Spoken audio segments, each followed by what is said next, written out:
ಕರ್ತನೇ ಸ್ತೋತ್ರ ರಾಜ. ಪ್ರೀತಿ ಸ್ವರೂಪನಾದ ತಂದೆಯಾದ ದೇವರೇ, ಇನ್ನ ಪರಿಶುದ್ಧ ನಾಮಕ್ಕೆ ಸ್ತೋತ್ರವಾಗಲಿ ಸ್ವಾಮಿ. ಅಪಾಯಸುವೆ ಈ ವಾಕ್ಯಗೋಸ್ಕರ ನಾವು ಪ್ರಾರ್ಥನೆ ಮಾಡುತ್ತೇವೆ. ಈ ದಿನದ ವಾಕ್ಯಗಳು ನೀನು ಆಶೀರ್ವದಿಸಿ ಎಂಬುದಾಗಿ ನಾವು ಪ್ರಾರ್ಥನೆ ಮಾಡುತ್ತೇವೆ. ಅಪಾಯನ ದಾಸರಿನ ನೀನು ಗುಡ್ಡೆ ಪಾದದಲ್ಲಿ ಸ್ವಾಮಿ ಇನ್ನು ಪರಿಪಾಲಿಸಿ ಎಂಬುದಾಗಿ ನಾವು ಪ್ರಾರ್ಥನೆ ಮಾಡುತ್ತೇವೆ ಸ್ವಾಮಿ. ಅಪ್ಪ, ನಾವು ವಾಕ್ಯವನ್ನು ಕೇಳುವಂತೆ ಸ್ವಾಮಿ, ಅದರ ಪ್ರಕಾರ ನಡೆಯುವಂತೆ ಸ್ವಾಮಿ, ಗ್ರಹಿಸಿಕೊಳ್ಳುವಂತೆ ದೇವರೇ ನಮ್ಮನ್ನು ಆಶೀರ್ವದಿಸಿರ ರಾಜ. ನಾವು ದಿನನಿತ್ಯವೂ ಕರ್ತನೆ ಅಪ್ಪ ಯೇಸುವಿನ ವಾಕ್ಯದಿಂದ ಬೆಳೆಯುವಂತೆ ನಿಮಗೆ ಸಹಾಯ ನಿನ್ನ ಕೃಪೆಯನ್ನು ತೋರಿಸಪ್ಪ ಯೇಸುವೆ. ಇನ್ನು ಕರ್ತನ ದಾಸರು ಸ್ವಾಮಿನ ಬೆಂಕಿಯ ಪಾದದಲ್ಲಿ ನೀವು ಉಪಯೋಗಿಸಿ ಎಂಬುದಾಗಿ ನಾವು ಪ್ರಾರ್ಥನೆ ಮಾಡುತ್ತೇವೆ. ಅಪಾಯನ ಪವಿತ್ರ ಆತ್ಮದಿಂದ ಕರ್ತನೆ ನಮ್ಮನ್ನು ತುಂಬಿಸಿ ಎಂಬುದಾಗಿ ನಾವು ಪ್ರಾರ್ಥಿಸರಾಗಿದ್ದೇವೆ. ಅಪ್ಪ ಕರ್ತನೆ ಕರ್ತನೆ ಜಾಯ್ನ್ ಆಗಿರುವ ನಮ್ಮ ಮಕ್ಕಳೆಲ್ಲರಿಗೂ ಸ್ವಾಮಿ ನನ್ನ ಆಶೀರ್ವದಿಸಿ ನಿನ್ನ ಪವಿತ್ರ ಆತ್ಮದಿಂದ ನೀನು ತುಂಬಿಸಿ ಎಂಬುದಾಗಿ ಪ್ರಾರ್ಥನೆ ಕರೆದಕ್ಕಾಗಿ ಸ್ತೋತ್ರ. ಯೇಸು ನಾಮದಲ್ಲಿ ಪ್ರಾರ್ಥಿಸಿ ಬೇಡಿ ಹೊಂದಿದ್ದೇನೆ ನನ್ನ ಪರಲೋಕದ ತಂದೆ.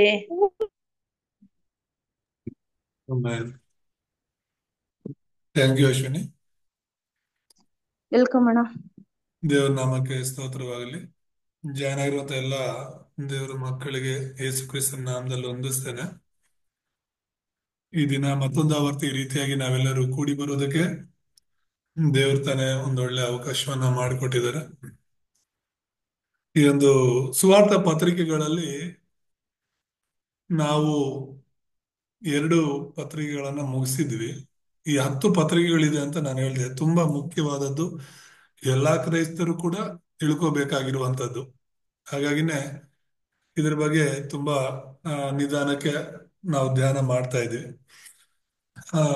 ಕಳೆದ 2 ಸುವಾರ್ತ ಪತ್ರಿಕೆಗಳು ಬಂದು, ಮೊದಲು ಜನರೆಲ್ಲರೂ ಅಸಂತೋಷವಾಗಿದ್ದಾರೆ, ಜನರೆಲ್ಲರೂ ದುಃಖದಲ್ಲಿದ್ದಾರೆ, ಯಾಕೆ ಅನ್ನೋದ್ರ ಬಗ್ಗೆ ತಿಳ್ಕೊಂಡ್ವಿ.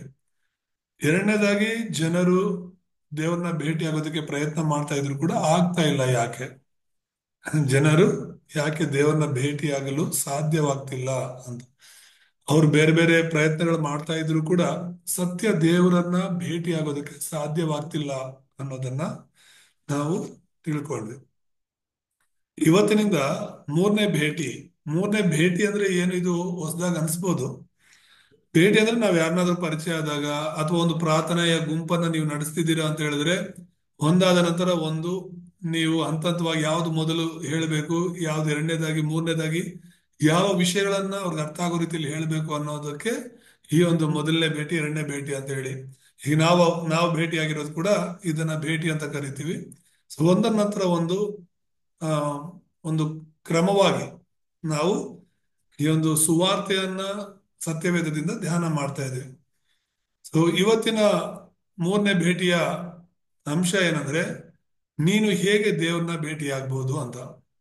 ಇಡೀ ಪ್ರಪಂಚದಲ್ಲಿರುವಂತಹ ಜನರೆಲ್ಲರಿಗೂ ಈ ಪ್ರಶ್ನೆ, ಜನರು ಹೇಗೆ ದೇವ್ರನ್ನ ಭೇಟಿ ಆಗಬಹುದು ಅಂತ. ಸೊ ಹೇಗೆ ಭೇಟಿ ಆಗಬಹುದು ಅಂತ ಹೇಳಿದ್ರೆ, ಇದಕ್ಕೊಂದು ವಚನವನ್ನ ನಾವು ಓದ್ಕೊಳ್ಳೋಣ. ಯೋಹಾನ್ ಸುವಾರ್ತೆ 14ನೇ ಅಧ್ಯಾಯ 6ನೇ ವಚನದಲ್ಲಿ ಯೇಸು ಸ್ವಾಮಿ ತುಂಬಾ ಸ್ಪಷ್ಟವಾಗಿ ಹೇಳಿರುವಂತ ಮಾತು, ನಾನೇ ಮಾರ್ಗವು ಸತ್ಯವೂ ಜೀವವೂ ಆಗಿದ್ದೇನೆ, ನನ್ನ ಮೂಲಕವಾಗಿ ಹೊರತು ಯಾರು ತಂದೆಯ ಬಳಿಗೆ ಬರುವುದಿಲ್ಲ ಅಂತ. ಈ ಹೊರತು ಅಂತ ಇದೆಯಲ್ಲ, ಇದು ತುಂಬಾ ಮುಖ್ಯವಾದಂತಹ ಪದವಾಗಿದೆ. ನನ್ನ ಮೂಲಕವಾಗಿ ತಂದೆ ಬಳಿಗೆ ಬರಬಹುದು ಅಂತ ಹೇಳಿದ್ರೆ, ನನ್ನ ಮೂಲಕವಾಗಿ ಕೂಡ ಬರಬಹುದು ಅಂತ ಹೇಳಿದ್ರೆ ಅದು ಬೇರೆ. ಯೇಸು ಮಾತ್ರ ಮಾರ್ಗ ಆಗಿರೋದಕ್ಕೆ ಸಾಧ್ಯ ಆಗ್ತಿರ್ಲಿಲ್ಲ. ಇಲ್ಲಿ ಯೇಸು ಸ್ವಾಮಿ ಹೇಳ್ತಿರೋದು, ನನ್ನ ಮೂಲಕವಾಗಿ ಹೊರತು ಯಾರು ತಂದೆಯ ಬಳಿಗೆ ಬರೋದಕ್ಕೆ ಸಾಧ್ಯ ಇಲ್ಲ. ಅರ್ಥ ಮಾಡ್ಕೊಳ್ಳಿ. ಈಗ ತುಂಬಾ ಜನ ಬುದ್ಧನನ್ನ ಪೂಜೆ ಮಾಡ್ತಾ ಇದ್ದಾರೆ. ಬುದ್ಧ ಒಬ್ಬ ಮನುಷ್ಯ, ಗೌತಮ ಬುದ್ಧ ನಮ್ಮೆಲ್ಲರಿಗೂ ಗೊತ್ತು. ಸೊ ಅವರು ಒಂದು ಒಳ್ಳೆ ವ್ಯಕ್ತಿಯಾಗಿ ಜೀವಿಸಿದವರು. ಬೌದ್ಧ ಧರ್ಮದಲ್ಲಿ ತುಂಬಾ ಒಳ್ಳೆಯ ಬೋಧನೆಗಳಿವೆ. ಒಬ್ಬ ಮನುಷ್ಯ ಯಾವ ರೀತಿ ತುಂಬಾ ಪರ್ಫೆಕ್ಟ್ ಆಗಿ ಒಂದು ಒಳ್ಳೆ ವ್ಯಕ್ತಿಯಾಗಿ ಬದುಕಬಹುದು ಅಂತ ಹೇಳ್ಬಿಟ್ಟು ಅವರು ಬೋಧನೆಗಳನ್ನ ಮಾಡ್ತಿರ್ತಾರೆ. ಹಾಗಾಗಿ ಬೌದ್ಧರನ್ನ ನೋಡಿ ತುಂಬಾ ಶಾಂತವಾಗಿರ್ತಾರೆ, ಎಲ್ಲಾ ರೀತಿಯಲ್ಲೂ ಒಳ್ಳೆಯವರಾಗಿರೋದಕ್ಕೆ ಪ್ರಯತ್ನ ಮಾಡ್ತಾರೆ. ಆದ್ರೆ ಬುದ್ಧ ಸಾಯಕ್ ಮುಂಚೆ ಹೇಳಿದಂತ ಮಾತೇನಂದ್ರೆ, ನಾನು ದೇವರನ್ನ ಕಂಡ್ಕೊಳಕ್ ಆಗ್ಲಿಲ್ಲ ಅಂತ. ನಿಜವಾದ ದೇವರು ಯಾರು ಅಂತ ನಾನು ತಿಳ್ಕೊಳಕ್ ಆಗ್ಲಿಲ್ಲ ಅಂತ ಹೇಳ್ಬಿಟ್ಟು, ಅದು ಕೂಡ ಅವ್ರಿಗೆ ಯಾರೋ ವಿಷ ಹಾಕಿ ಸಾಯಿಸಿದ್ರು ಅಂತ ಹೇಳ್ಬಿಟ್ಟು ಚರಿತ್ರೆ ಹೇಳುತ್ತೆ. ದೇವರಿಗೆ ವಿಷ ಹಾಕಿ ಸಾಯಿಸಿದ್ರು ಅಂತ ಹೇಳಿ, ಅಂದ್ರೆ ಅವರು ಪೂಜೆ ಮಾಡುವಂತ ದೇವರಿಗೆ. ಹೀಗೇನೆ ನಾವು ಒಬ್ಬೊಬ್ಬರನ್ನು ನೋಡಿದ್ರೆ ಯಾರು ಕೂಡ ನಾನೇ ಮಾರ್ಗ ಅಂತ ಹೇಳಿಲ್ಲ. ಶಿರ್ಡಿ ಸಾಯಿನ ತುಂಬಾ ಜನ ಪೂಜೆ ಮಾಡ್ತಾ ಇದ್ದಾರೆ. ಈಗ ಈ ದೇವ್ರುಗಳನ್ನ ಯಾಕೆ ನಾನು ತಗೊಂತಿದೀನಿ, ಈ ಲೋಕದ ಜನರು ಮಾಡ್ತಿರೋಂಥ ದೇವ್ರುಗಳನ್ನ ಅಂದ್ರೆ ಸತ್ಯ ನಾವು ಅರ್ಥ ಮಾಡ್ಕೋಬೇಕಲ್ವಾ, ಅದಕ್ಕೋಸ್ಕರ ಅಷ್ಟೇನೆ. ಅವರೊಂದು ಒಳ್ಳೆ ವ್ಯಕ್ತಿಯಾಗಿ ಬದುಕಿದ್ರು. ಶಿರ್ಡಿ ಸಾಯಿ ಕೂಡ ಆ ಶಿರ್ಡಿಯಲ್ಲಿ ಇರುವಂತಹ ಅನೇಕ ಜನರಿಗೆ ಒಳ್ಳೇದನ್ನ ಮಾಡಿದ್ರು. ಆದ್ರೆ ಅವ್ರನ್ನ ದೇವ್ರು ಮಾಡ್ಬಿಟ್ರು. ಹ್ಮ್ ಇದೇ ರೀತಿ ನೀವು ಯಾರನ್ನೇ ತಗೊಳ್ಳಿ, ಉದಾಹರಣೆಗೆ ಅವರೆಲ್ಲ ಒಂದು ವೇಳೆ ಸ್ವಾಮೀಜಿಗಳಾಗಿಯೋ ಗುರುಜಿಗಳಾಗಿಯೋ ಒಳ್ಳೆ ಬೋಧಕರಾಗಿನೋ ಈ ಲೋಕದಲ್ಲಿ ಒಳ್ಳೆ ಹೆಸರು ಮಾಡಿರಬಹುದು. ಆದ್ರೆ ಅವ್ರು ಯಾರು ದೇವರ ಬಳಿಗೆ ಹೋಗೋದಕ್ಕೆ ಮಾರ್ಗ ನಾನೇ ಅಂತ ಹೇಳಿ ಬಂದಿಲ್ಲ. ನಾನೇ ಸತ್ಯ ಅಂತ ಯಾರು ಹೇಳಿಲ್ಲ. ನಾನೇ ಜೀವ ಅಂತ ಯಾರು ಹೇಳಿಲ್ಲ. ಯೇಸು ಕ್ರಿಸ್ತನು ಮಾತ್ರನೇ ಹೇಳ್ತಾ ಇರೋದು ನಾನೇ ಮಾರ್ಗವು ಸತ್ಯವು ಜೀವ. ನಾನೇ ಅನ್ನೋ ಪದನ ನೀವು ಅರ್ಥ ಮಾಡ್ಕೋ.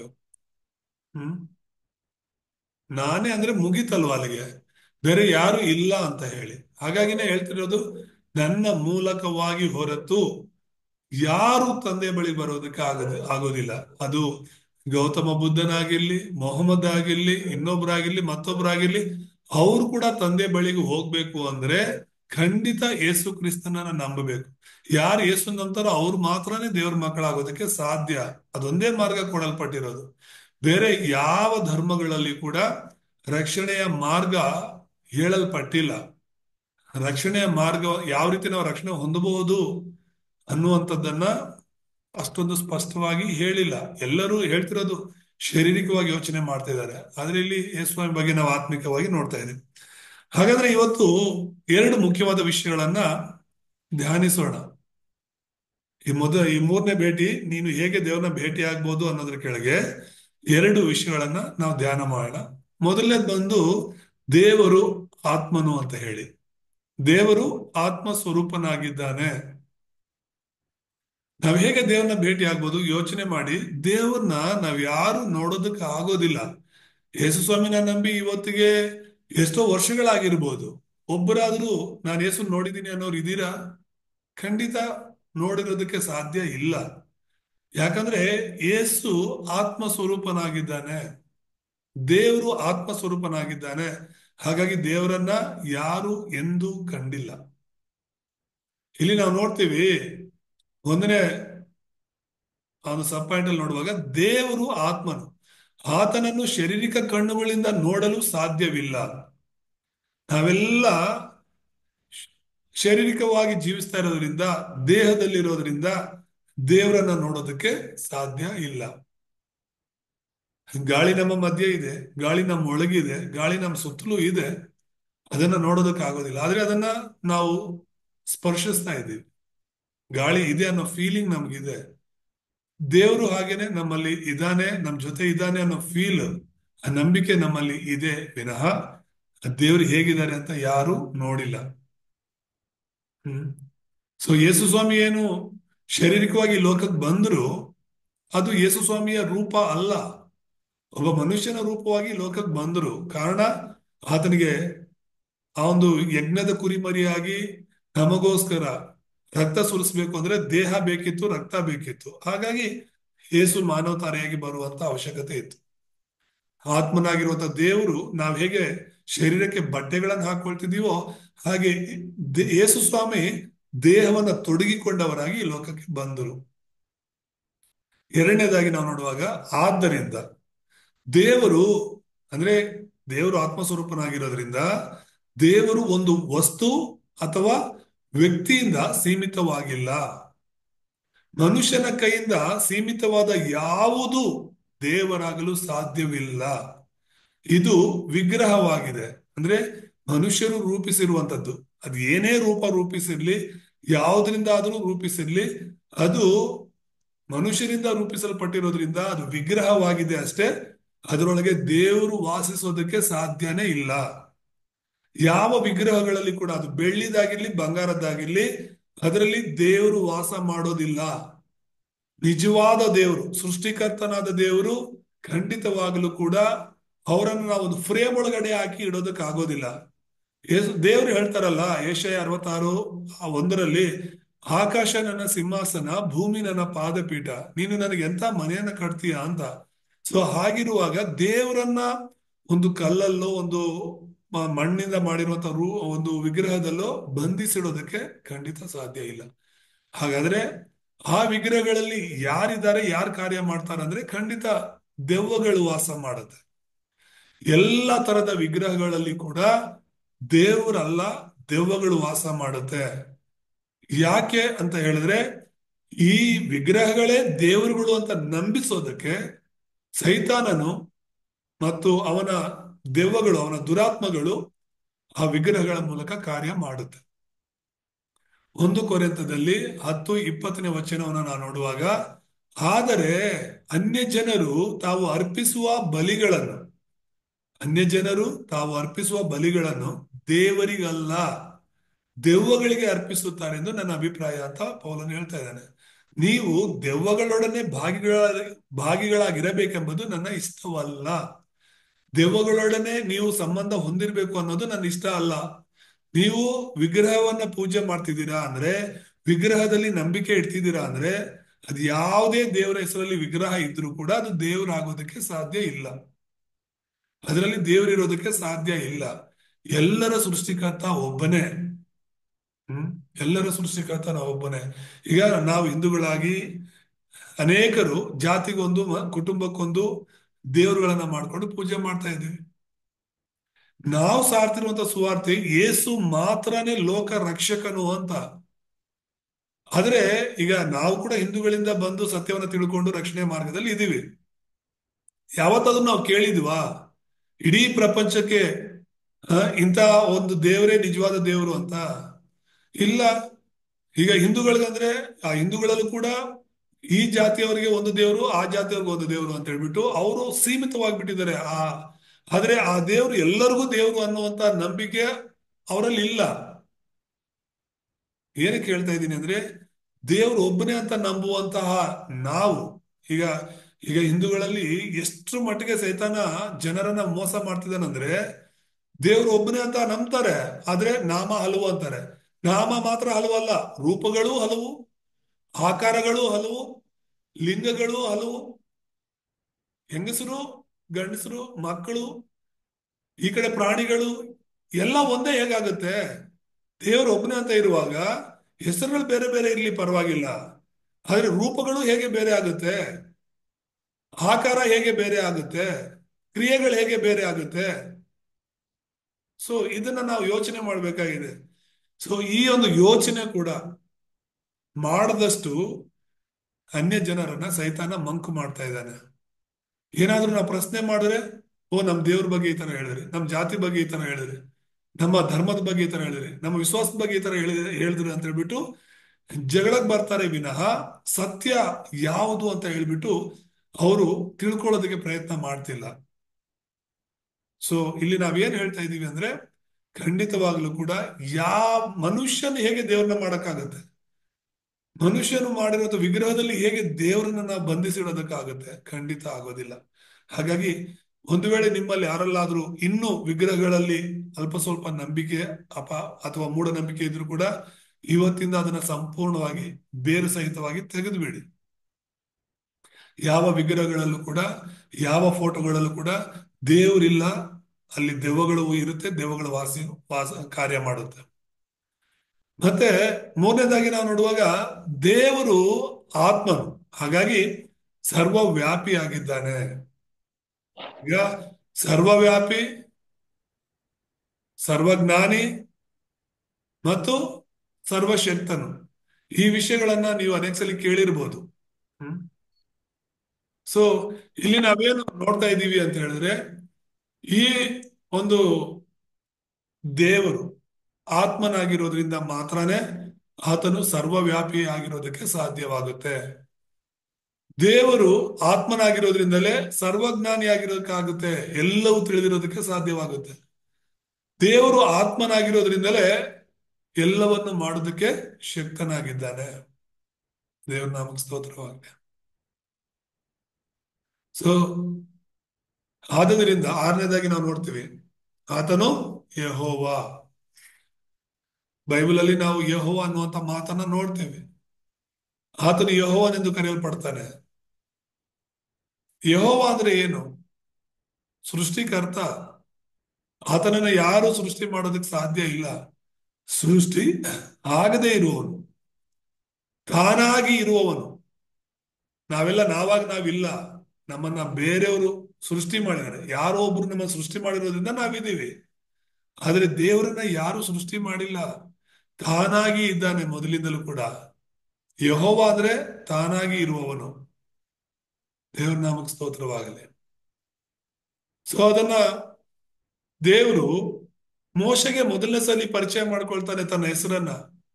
ವಿಮೋಚನ ಕಾಂಡ 3ನೇ ಅಧ್ಯಾಯ 14ನೇ ವಚನದಲ್ಲಿ ನಾವು ನೋಡುವಾಗ, ಅದಕ್ಕೆ ಮುಂಚೆ ಒಂದು ಮೋಶೆ ಕೇಳ್ತಾನೆ, ದೇವ್ರೇ, ಈ ಇಸ್ರಾಯೇಲ್ಯರು ನಿನ್ನನ್ನು ಯಾವ ದೇವರು ಕಳಿಸ್ತರು, ಆತನ ಹೆಸರೇನು ಅಂತ ಕೇಳಿದ್ರೆ ನಾವು ಏನ್ ಹೇಳೋದು ಅಂತ ಕೇಳುವಾಗ, ನಾನು ಯೆಹೋವನು ಅಂದ್ರೆ ಇರುವಾತನಾಗಿದ್ದೇನೆ ಅಂತ ಹೇಳಿ ಅಂತ. ಅಯಾಮು ಅಯಾಮ್ ಅಂತ ಇರುವಾತನಾಗಿದ್ದೇನೆ ಅಂತ ಹೇಳ್ಬಿಟ್ಟು ಹೇಳ್ತಾನೆ. ಇರುವಾತನೇ ಆಗಿದ್ದೇನೆ. ಆತನಿಗೆ ಆದಿ ಇಲ್ಲ, ಅಂತ್ಯ ಇಲ್ಲ. ನಿನಗೊಂದು ಆದಿ ಅನ್ನೋದಿದೆ, ಅಂತ್ಯ ಅನ್ನೋದಿದೆ. ಆದ್ರೆ ಸೃಷ್ಟಿಕರ್ತನಿಗೆ ಆದಿ ಅಂತ್ಯ ಅನ್ನೋದೇ ಇಲ್ಲ. ಹಗಲು ರಾತ್ರಿ ಅನ್ನೋದೇ ಇಲ್ಲ. ಆತನು ನಿತ್ಯ ನಿತ್ಯವಾಗಿ ಇರುವಾತನಾಗಿದ್ದಾನೆ. ಯೆಹೋವ ಅಂದ್ರೆ ತಾನಾಗಿ ಇರುವಾತನು, ನಿತ್ಯ ನಿತ್ಯವಾಗಿ ಇರುವಾತನು. ದೇವ್ರ ನಾಮಕ್ಕೆ ಸ್ತೋತ್ರವಾಗಿದೆ. ಮತ್ತೆ ಏಳನೇದಾಗಿ ನಾವು ನೋಡಿದ್ರೆ, ದೇವರ ಆತ್ಮ ಸ್ವರೂಪನ ಕೆಳಗೆ ಏಳನೇದಾಗಿ ನೋಡೋದಾದ್ರೆ, ಇಲ್ಲಿ ರಕ್ಷೆಯು ಅಂತ ಇದೆ. ಆದ್ರೆ ರಕ್ಷಣೆ, ಈ ರಕ್ಷಣೆಯು ಆತ್ಮವಾಗಿರುವ ದೇವರನ್ನ ಭೇಟಿಯಾಗುವುದು. ಯಾಕಂದ್ರೆ ಮನುಷ್ಯನು ಆತ್ಮಿಕ ಜೀವಿಯಾಗಿದ್ದಾನೆ. ನೀನು ನಾನು ಆತ್ಮಿಕ ಜೀವಿಗಳಾಗಿರೋದ್ರಿಂದ, ಆತ್ಮಿಕ ವ್ಯಕ್ತಿಗಳಾಗಿರೋದ್ರಿಂದ ನಮಗೆ ದೇವರನ್ನ ಭೇಟಿಯಾಗೋದು, ರಕ್ಷಣೆ ಹೊಂದಿಕೊಳ್ಳೋದು ಮುಖ್ಯವಾಗುತ್ತೆ. ಪ್ರಾಣಿಗಳಿಗೆ ಯಾವುದಕ್ಕೂ ಕೂಡ ದೇವರ ಅವಶ್ಯಕತೆ ಇಲ್ಲ. ಅವು ಪಶ್ಚಾತ್ತಾಪ ಪಡ್ಬೇಕು ಅಂತಾನೋ, ದೇವ್ರ ಬಳಿಗೆ ವಾಪಸ್ ಬರ್ಬೇಕು ಅಂತಾನೋ, ಅವುಗಳಿಗೆ ಏನೋ ಪರಲೋಕಕ್ಕೆ ಹೋಗೋಕೆ ಮಾರ್ಗ ಬೇಕು ಅಂತಾನೋ ಯಾವುದು ಇಲ್ಲವಲ್ಲ. ಪ್ರಾಣಿಗಳು ಯಾವುದು ಕೂಡ ಪರಲೋಕಕ್ಕೆ ಬರಲ್ಲ. ಈ ಪ್ರಾಣಿಗಳೆಲ್ಲ ಭೂಲೋಕಕ್ಕೆ ಮಾತ್ರ ಸೃಷ್ಟಿ ಮಾಡಲ್ಪಟ್ಟವರು. ನೀನು ನಾನು ಕೂಡ ಈ ಭೂಲೋಕಕ್ಕಾಗಿ ಸೃಷ್ಟಿ ಆದವ್ರೆ. ಈ ಭೂಲೋಕದಲ್ಲಿ ಇರಬೇಕು ಅಂತಾನೆ ದೇವರು ಇಷ್ಟೊಂದು ಸುಂದರವಾದಂತಹ ಈ ಒಂದು ಭೂಲೋಕವನ್ನ ಸೃಷ್ಟಿ ಮಾಡಿ ನಮಗ್ ಬೇಕಿರೋದು ಎಲ್ಲವನ್ನ ದೇವ್ರು ಕೊಟ್ರಿಲ್ಲಿ. ಇಲ್ಲಿ ಕೂಡ ಮರಣ ಇರ್ಲಿಲ್ಲ, ದುಃಖ ಇರ್ಲಿಲ್ಲ, ಸಮಸ್ಯೆ ಇರ್ಲಿಲ್ಲ. ಸೊ ಆಹಾರ ತಿನ್ಬೋದಾಗಿದ್ದು, ತಿಂದೇ ಇರ್ಬೋದಾಗಿತ್ತು. ಆದಾಮವ್ವ ದೇವರ ಮಹಿಮೆಯಲ್ಲಿದ್ರು. ಆದ್ರೆ ಅವರು ಪಾಪ ಮಾಡಿದಾಗ ತಾನೆ ದೇವರಿಂದ ದೂರವಾಗಿದ್ದು. ಅವ್ರು ಪಾಪ ಮಾಡಿದಕ್ಕೆ ತಾನೆ ಅವರು ಮರಣವನ್ನು ಹೊಂದಿದ್ದು, ಆತ್ಮಿಕವಾದ ಮರಣ ಹೊಂದಿದ್ದು. ಸೊ ಹಾಗಾಗಿ ಈ ಭೂಲೋಕವೆಲ್ಲ ಈಗ ಪಾಪದಿಂದ ತುಂಬಿರೋದ್ರಿಂದ, ಸೈತಾನನು ಈ ಭೂಲೋಕವನ್ನ ಆಳ್ವಿಕೆ ಮಾಡ್ತಿರೋದ್ರಿಂದ, ದೇವರು ಯೇಸು ಸ್ವಾಮಿ ಅದೇ ಯೋಹನ 14ನೇ ಅಧ್ಯಾಯದಲ್ಲಿ 1ರಿಂದ 4ನೇ ವಚನ ತನಕ ನೋಡಿದ್ರೆ, ನಾನು ಹೋಗ್ತಾ ಇದ್ದೀನಿ ನಿಮ್ಗೋಸ್ಕರ ಒಂದು ಸ್ಥಳವನ್ನ ಸಿದ್ಧ ಮಾಡ್ತೀನಿ ಅಂತ. ಈ ಭೂಲೋಕ ರಾಜ್ಯ ನಮಗೆ ಯೋಗ್ಯವಾಗಿ ಇಲ್ಲದೆ ಇರೋದ್ರಿಂದ, ಈ ಪ್ರಪಂಚ ನಮಗೆ ದೇವರ ಮಕ್ಕಳಿಗೆ ಯೋಗ್ಯವಾಗಿ ಇಲ್ಲದೆ ಇರೋದ್ರಿಂದ, ದೇವರು ನಮಗೋಸ್ಕರ ಒಂದು ಸ್ಥಳವನ್ನ ಸಿದ್ಧ ಮಾಡೋದಕ್ಕೆ ಹೋಗಿದ್ದಾರೆ. ಆ ಸ್ಥಳದಲ್ಲಿ ನಾವು ನಿತ್ಯ ನಿತ್ಯವಾಗಿ ದೇವರ ಜೊತೆ ಇರ್ತೇವೆ. ಆಮೇಲೆ ಇಲ್ಲಿ ಯೆಶಾಯ 40:27ರಿಂದ 31 ನಾವು ನೋಡಿದ್ರೆ, ಯಾಕೋಬೇ, ಇಸ್ರಾಯೇಲೇ, ನನ್ನ ಮಾರ್ಗವು ಯೆಹೋವನಿಗೆ ಮರೆಯಾಗಿದೆ. ನನಗೆ ಸಿಕ್ಕಬೇಕಾದ ನ್ಯಾಯವು ನನ್ನ ದೇವರ ಲಕ್ಷ್ಯಕ್ಕೆ ಬಿದ್ದಿಲ್ಲವಲ್ಲ ಎಂದು ಏಕೆ ಅಂದುಕೊಳ್ಳುತ್ತಿ? ನೀನು ಗ್ರಹಿಸಲಿಲ್ಲವೋ, ಕೇಳಲಿಲ್ಲವೋ? ಯೆಹೋವನು ನಿರಂತರ ದೇವರು, ಭೂಮಿಯ ಕಟ್ಟ ಕಡೆಗಳನ್ನು ನಿರ್ಮಿಸಿದವನು ಆಗಿದ್ದಾನೆ. ಆತನು ದಣಿದು ಬಳಲುವುದಿಲ್ಲ. ಆತನ ವಿವೇಕವು ಪರಿಶೋಧನೆಗೆ ಅಗಮ್ಯ. ಸೋತವನಿಗೆ ತ್ರಾಣವನ್ನು ಅನುಗ್ರಹಿಸಿ ನಿರ್ಬಲನಿಗೆ ಬಹುಬಲವನ್ನು ದಯಪಾಲಿಸುತ್ತಾನೆ. ಯುವಕರು ದಣಿದು ಬಳಲರು, ತರುಣರು ಸೊರಗಿ ಮುಗ್ಗರಿಸರು. ಯೆಹೋವನನ್ನು ನಿರೀಕ್ಷಿಸುವವರೋ ಹೊಸ ಬಲವನ್ನು ಹೊಂದುವರು. ಹದ್ದುಗಳಂತೆ ರೆಕ್ಕೆಗಳನ್ನು ಚಾಚಿಕೊಂಡು ಏರುವರು. ಓಡಿ ದಣಿಯರು, ನಡೆದು ಬಳಲರೆಂಬುದಾಗಿ. ಯಾರು ಈ ದೇವರು? ನೀನು ನಾನು ನಂಬ್ತಿರುವಂತ ಈ ದೇವರು ಯಾರು? ನಿರಂತರ ದೇವರು, ಭೂಮಿಯ ಕಟ್ಟ ಕಡೆಗಳನ್ನ ನಿರ್ಮಿಸಿದವನು. ದೇವರ ನಾಮಕ್ಕೆ ಸ್ತೋತ್ರವಾಗಲಿ. ಇವತ್ತು ಒಂದು ಚಿಕ್ಕ ಜಾಗಕ್ಕೋಸ್ಕರ ಇದು ನಮ್ಮ ಪರಿಶುದ್ಧ ಸ್ಥಳ, ಇದು ನಮ್ಮ ದೇವರು ಹುಟ್ಟಿದಿರೋ ಸ್ಥಳ, ಇದು ನಮ್ಮ ದೇವರು ಬೆಳೆದಿರೋ ಸ್ಥಳ, ಇದು ನಮ್ಮ ದೇವರು ಕಾರ್ಯ ಮಾಡಿರೋ ಸ್ಥಳ ಅಂತ ಒಂದೊಂದು ಚಿಕ್ಕ ಚಿಕ್ಕ ಸ್ಥಳಗಳನ್ನ ಗುರುತು ಮಾಡಿಕೊಂಡು ಆ ಸ್ಥಳಗಳಿಗಾಗಿ ಹೊಡೆದಾಡ್ತಾ ಇದ್ದಾರೆ.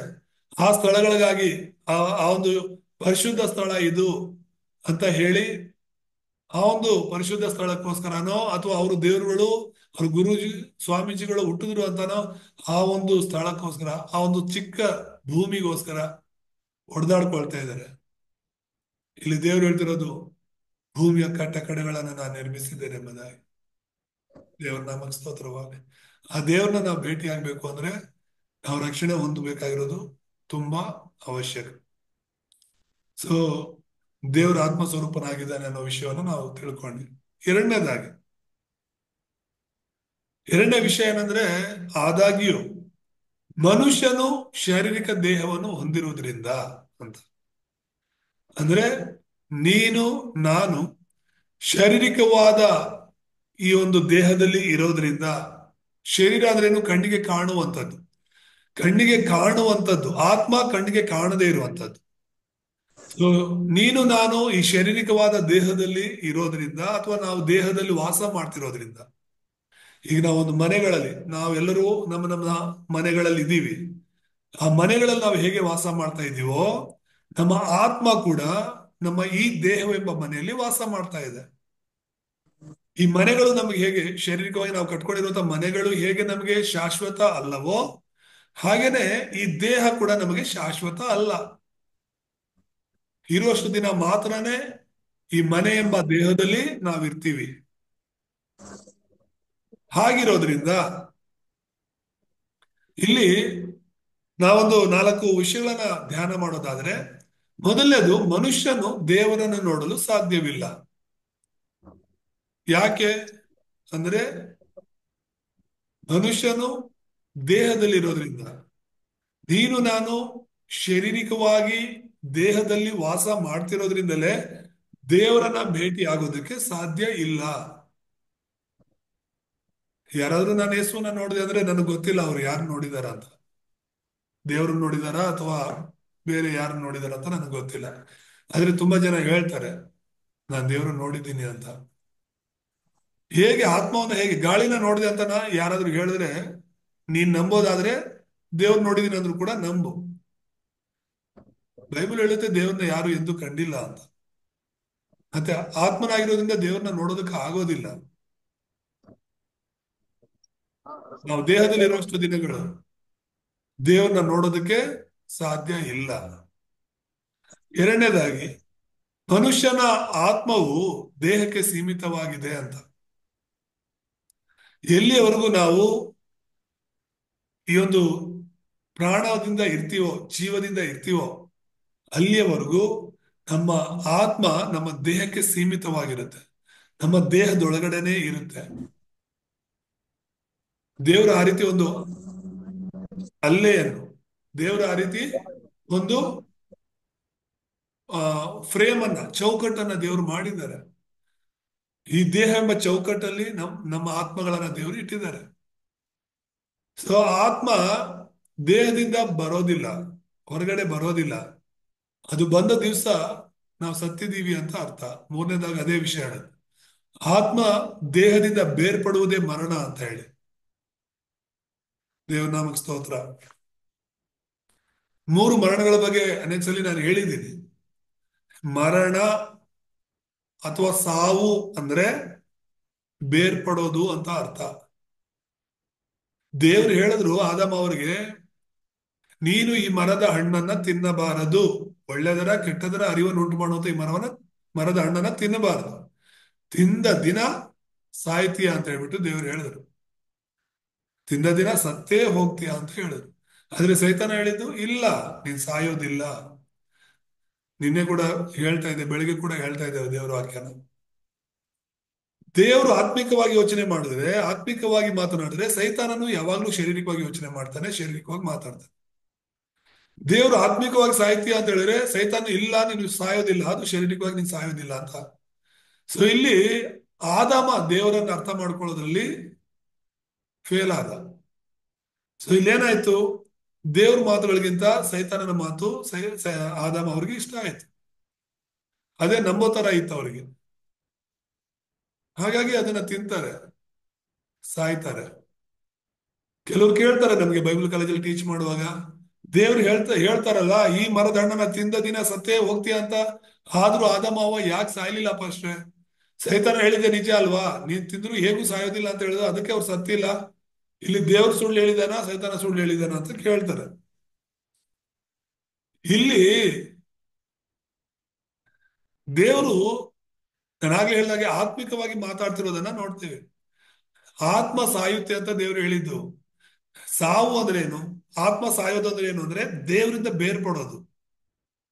ಅದೇ ಆತ್ಮಿಕವಾದ ಮರಣ, ದೇವರಿಂದ ದೂರ ಆಗೋದು.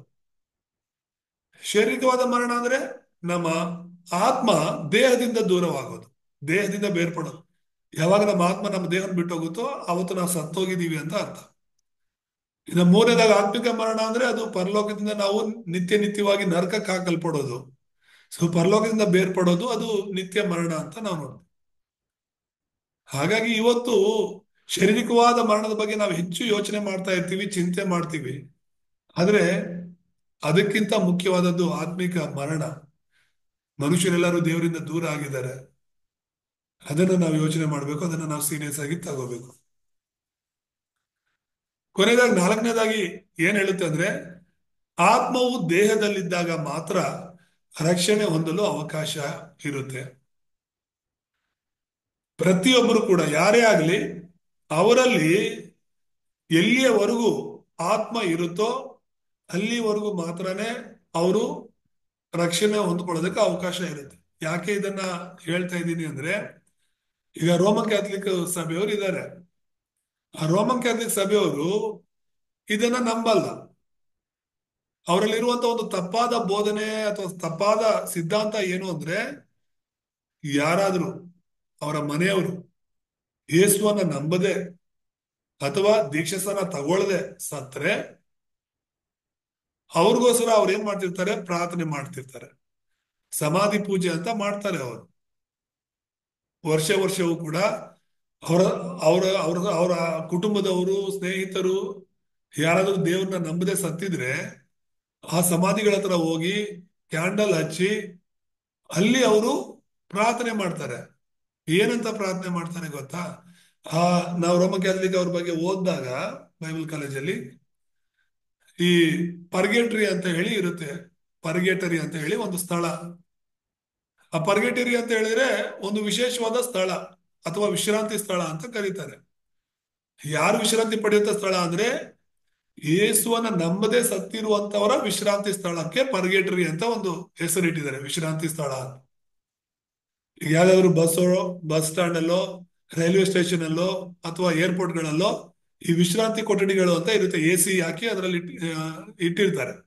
ಯಾರಾದ್ರೂ ದೂರ ಹೋಗೋರು ಮುಂಚಿತವಾಗಿ ಬಂದು ಬುಕಿಂಗ್ ಮಾಡ್ಕೊಂಡಿರೋರು ಹೋಗಿ ಇರೋದಕ್ಕೆ, ಆ ಟ್ರೈನ್ ಬಂದಾಗ ಅವ್ರು ಹೋಗ್ತಾರೆ. ಆ ರೀತಿ ಇದೊಂದು ವಿಶ್ರಾಂತಿ ಸ್ಥಳ ಅಂತ ಅವ್ರು ಹೇಳ್ತಾರೆ. ಆದ್ರೆ ಆ ತರದ್ದು ಯಾವುದು ಕೂಡ ಇಲ್ಲ ಎಂಬುದಾಗಿ ನಾವು ನೋಡ್ತೇವೆ. ವಿಶ್ರಾಂತಿ ಸ್ಥಳ ಅಂತ ಯಾವುದು ಇಲ್ಲ. ಆದ್ರೆ ಅವರು ಅನ್ನೋದೇನು ಇದೆ ಅಂತ. ಹಾಗಾಗಿ ಅದಕ್ಕಾಗಿ ಅವರು ಸತ್ತವ್ರಿಗಾಗಿ ಪೂಜೆ ಮಾಡ್ತಾರೆ, ಸತ್ತವ್ರಿಗಾಗಿ ಪ್ರಾರ್ಥನೆ ಮಾಡ್ತಾರೆ. ಇವರ ಆತ್ಮವನ್ನ ನೀವು ಈ ವಿಶ್ರಾಂತಿ ಸ್ಥಳದಿಂದ ಪರಲೋಕಕ್ಕೆ ಸೇರಿಸ್ಕೊಳ್ಳಿ ಅಂತ ಹೇಳ್ಬಿಟ್ಟು ಮಾಡೋ ಪ್ರಾರ್ಥನೆಗಳಂತ. ಅದಕ್ಕಾಗಿ ಹೆಚ್ಚಾಗಿ ಅವ್ರ ಕಾಣಿಕೆಗಳನ್ನು ಕೂಡ ಕೊಡ್ತಿರ್ತಾರೆ. ಆ ಫಾದರ್ಗಳ ಹತ್ರ ಕೂಡ ಪ್ರಾರ್ಥನೆ ಮಾಡಿಸ್ತಾರೆ. ಅದಕ್ಕೆ ಹೇಳ್ತಿರೋದು, ಆತ್ಮ ದೇಹದಲ್ಲಿರೋ ತನಕ ಮಾತ್ರನೇ ರಕ್ಷಣೆ ಹೊಂದೋದಕ್ಕೆ ಸಾಧ್ಯ. ಯಾರೇ ಇರ್ಲಿ, ಸಾಯಕ್ ಮುಂಚೆ ಯೇಸುವೆ ನನ್ನ ರಕ್ಷಕನು ಅಂತ ನಂಬೋರು ಮಾತ್ರನೇ ರಕ್ಷಣೆ ಹೊಂದೋದಕ್ಕೆ ಸಾಧ್ಯ. ಅದಕ್ಕೆ ಉದಾಹರಣೆ ಅಂತ ಈ ಲೂಕನ ಬರೆದ ಸುವಾರ್ತೆಯಲ್ಲಿ 16ನೇ ಅಧ್ಯಾಯ 22ರಿಂದ 24 ಒಂದು 3-4 ವಚನಗಳನ್ನ ನಾವು ಓದಿಕೊಳ್ಳುವಾಗ, ಹೀಗಿರುವಲ್ಲಿ ಸ್ವಲ್ಪ ಕಾಲದ ಮೇಲೆ ಆ ಭಿಕ್ಷಗಾರನು ಸತ್ತನು. ದೇವದೂತರು ಅವನನ್ನು ತೆಗೆದುಕೊಂಡು ಹೋಗಿ ಅಬ್ರಹಾಮನ ಎದೆಗೆ ಒರಗಿಸಿದರು. ಆ ಐಶ್ವರ್ಯವಂತನು ಸಹ ಸತ್ತನು. ಅವನಿಗೆ ಉತ್ತರ ಕ್ರಿಯೆಗಳು ಆದವು. ಅವನು ಪಾತಾಳದೊಳಗೆ ಯಾತನೆ ಪಡುತ್ತಾ ಇರುವಲ್ಲಿ ಕಣ್ಣೆತ್ತಿ ದೂರದಿಂದ ಅಬ್ರಹಾಮನನ್ನು ಇವನ ಎದೆಗೆ ಒರಗಿಕೊಂಡಿದ್ದ ಲಾಜರನನ್ನು ನೋಡಿ, ತಂದೆಯೇ ಅಬ್ರಹಾಮನೇ, ನನ್ನ ಮೇಲೆ ದಯವಿಟ್ಟು ಲಾಜರನ್ನು ಕಳುಹಿಸು. ಅವನು ತನ್ನ ತುದಿ ಬೆರಳನ್ನು ನೀರಿನಲ್ಲಿ ಅದ್ದಿ ನನ್ನ ನಾಲಿಗೆಯನ್ನು ತಣ್ಣಗೆ ಮಾಡಲಿ, ಈ ಉರಿಯಲ್ಲಿ ಸಂಕಟ ಪಡುತ್ತೇನೆ ಎಂದು ಕೂಗಿಗೆ ಹೇಳಿದಾರೆ ಎಂಬುದಾಗಿ ನೋಡ್ತೀನಿ. ಅಂದ್ರೆ ಇದ್ರ ಅರ್ಥ ಏನು? ದೂರ ದೂರ, ನರಕ ದೂರ, ಸ್ವರ್ಗ ದೂರ, ಒಂದಕ್ಕೊಂದು ಖಂಡಿತ ಹತ್ರ ಇರೋದಕ್ಕೆ ಸಾಧ್ಯ ಇಲ್ಲ. ಮತ್ತೆ ಇನ್ನು ಮುಂದೆ ಓದುವಾಗ ಆ ಅಬ್ರಹಾಮನು ಹೇಳ್ತಾನೆ, ಖಂಡಿತ ನೀವ್ ಇಲ್ಲಿಗೆ ಬರೋದಕ್ಕೆ ಆಗೋದಿಲ್ಲ, ನಾವು ಅಲ್ಲಿಗೆ ಬರೋದಕ್ಕೆ ಆಗೋದಿಲ್ಲ, ಸಾಯಕ್ ಮುಂಚೆ ತೀರ್ಮಾನ ಆಗಿರುತ್ತೆ ನಾವೆಲ್ಲಿಗೆ ಹೋಗ್ಬೇಕು ಅಂತ ಹೇಳಿ. ಸರಿ, ಲಾಜರ್ನ ನಮ್ಮ ಮನೆ ಊರಿಗೆ ಕಳಿಸು, ನಮ್ಮ ಅಣ್ಣ ತಮ್ಮದ್ರ ಬಳಿಗೆ ಕಳಿಸು, ನನಗಿನ್ನೂ 4 ಜನ ಅಣ್ಣ ತಮ್ಮಂದ್ರಿದ್ದಾರೆ, ಅವರು ಸುವಾರ್ತೆನ ಕೇಳಲಿ, ನಾನು ಇರೋ ಜಾಗಕ್ಕೆ ಅವ್ರು ಬರೋದು ಬೇಡ ಅಂತ. ಸತ್ತ ನಂತರ ಅವನ ಆಸೆ ನೋಡಿ, ಸತ್ಯವನ್ನ ಅಲ್ಲಿ ತಿಳ್ಕೊಂಡಾಗ, ಭೂಲೋಕದಲ್ಲಿ ಹೇಳಿದಾಗ ಅವ್ನು ಕೇಳಲಿಲ್ಲ, ಆದ್ರೆ ಸತ್ತ ಮೇಲೆ ಅದನ್ನೆಲ್ಲ ನೋಡಿದಾಗ ಅವ್ನಿಗೆ ಅರ್ಥ ಆಯ್ತು ಯಾವ್ದು ಸತ್ಯ ಯಾವ್ದು ಸುಳ್ಳು ಅಂತ. ಆದ್ರೆ ಪ್ರಯೋಜನ ಏನು? ಅಬ್ರಾಹ್ಮಣ ಹೇಳ್ತಾನೆ, ಆ ರೀತಿ ಕಳಿಸೋದಕ್ಕೆ ಆಗೋದಿಲ್ಲ. ಒಬ್ಬನು ನಂಬಿಕೆ ಇಲ್ಲ ಅಂತ ಹೇಳಿದ್ರೆ, ಯೇಸುವನ್ನ ನಂಬೋ ನಂಬಿಕೆ ಅವನಲ್ಲಿ ಇಲ್ಲ ಅಂದ್ರೆ, ಸತ್ತವನು ಜೀವಂತವಾಗಿ ಹೋಗಿ ಹೇಳಿದ್ರು ಕೂಡ ಅವ್ರು ನಂಬೋದಿಲ್ಲ. ಯೇಸು ಸತ್ತ ಎದ್ದು ಬಂದು ಹೇಳಿದ್ರು ಕೂಡ ಯಾರು ನಂಬಿದ್ರು? ಎಷ್ಟು ಜನ ನಂಬಿದ್ರು? ಬರೀ 120 ಜನ ಮಾತ್ರನೇ ಮಾರ್ಕನ ಮೇಲ್ಮನೆಗೆ ಬಂದ್ರು. ಎಷ್ಟು ಜನ ಬರ್ಬೋದಾಗಿತ್ತು?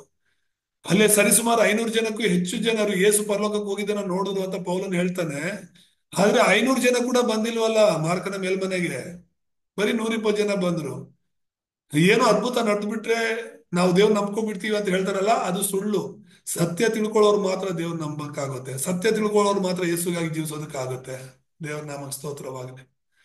ಹಾಗಾಗಿ ನಾವು ಯಾರಿಗೆ ಆಗ್ಲಿ ಹೇಳ್ಬೇಕಾಗಿರೋದು, ಜೀವಂತವಾಗಿರುವಾಗ ಮಾತ್ರ ಯೇಸುನ ಕಂಡ್ಕೊಳ್ಳೋದಕ್ಕೆ ಸಾಧ್ಯ ಆಗಿರೋದ್ರಿಂದ, ನಿಮ್ಮ ಕುಟುಂಬಗಳಲ್ಲಿ ಇನ್ನೂ ಎಷ್ಟೋ ಜನ ನಂಬದೇ ಇರಬಹುದು, ನಿಮ್ಮ ಸ್ನೇಹಿತರು ಬಂಧು ಬಳಗದವರು ಯೇಸುನ ನಂಬದೇ ಇರಬಹುದು. ಅವ್ರಿಗೆ ಸುವಾರ್ತೆ ಸಾರುವಂತಹ ಭಾರ ನಿನ್ನದಾಗಿದೆ, ಸುವಾರ್ತೆ ಹೇಳುವಂತಹ ಆ ಋಣ ನಿನ್ನದಾಗಿದೆ. ಅವ್ರು ನಂಬ್ತಾರೋ ಬಿಡ್ತಾರೋ ಅದು ಎರಡನೇದು, ಸುವಾರ್ತೆ ತಿಳಿಸೋದು ನಿನ್ನ ಕರ್ತವ್ಯ. ಅರೆ, ನೀನು ಹೇಳಿದ್ರೆ ಚೆನ್ನಾಗಿರೋದಲ್ಲ. ಎಷ್ಟೋ ವರ್ಷದಿಂದ ನೀನು ಸಭೆಗೆ ಹೋಗ್ತಿದ್ದೆ, ಬೈಬಲ್ ಓದ್ತಿದ್ದೆ, ನಿಮ್ ಕುಟುಂಬದವರೆಲ್ಲ ನಂಬ್ಕೊಂಡಿದ್ದೀರಾ. ನಾನು ಎಷ್ಟಲ್ಲಿ ನಿಮ್ ಮನೆಗೆ ಬಂದಿಲ್ಲ, ಎಷ್ಟಲ್ಲಿ ನಿನ್ ಜೊತೆ ಇರ್ಲಿಲ್ಲ, ಒಂದ್ಸಲಿ ಆದ್ರೂ ಎಚ್ಚರಿಸ್ಬೋದಾಗಿತ್ತಲ್ಲ, ಒಂದ್ಸಲಿ ಆದ್ರೂ ಗದರಿಸಿ ಹೇಳ್ಬೋದಾಗಿತ್ತಲ್ಲ ಯೇಸುವೆ ಸತ್ಯ ದೇವರು ಅಂತ ಹೇಳ್ಬಿಟ್ಟು. ಅವ್ರು ಅನ್ಕೊಳ್ಬೋದು ಸತ್ತ ಮೇಲೆ, ಆಗ ಪ್ರಯೋಜನ ಇರೋದಿಲ್ಲ. ಹಾಗಾಗಿ ಅವ್ರು ಬದುಕಿರುವಾಗಲೇ ಅವ್ರಿಗೆ ಸತ್ಯವನ್ನು ನಾವು ಸಾರಿ ಹೇಳೋಣ, ಯೇಸು ಮಾತ್ರನೇ ಮಾರ್ಗ ಅನ್ನೋದನ್ನ ಅವ್ರಿಗೆ ತಿಳಿಸೋಣ.